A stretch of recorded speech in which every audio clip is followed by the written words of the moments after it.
সশস্ত্র বাহিনী দিবসের সংবর্ধনায় ডক্টর ইউনূসের সঙ্গে খালেদা জিয়ার শুভেচ্ছা বিনিময়। ছাত্র আন্দোলনে সেনাবাহিনীর ভূমিকার প্রশংসা। দেশের ছাত্র জনতা এবং সাধারণের পক্ষে দাঁড়িয়ে সশস্ত্র বাহিনী আবারও দেশের মানুষের কাছে আস্থার প্রতীক হিসেবে স্বীকৃতি লাভ করেছে।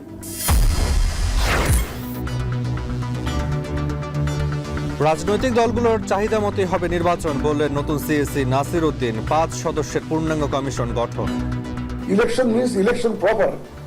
সভ্য দেশে যে ইলেকশন হয়, আমি ইনশাআল্লাহ সেটাই থাকবে আমার টার্গেট।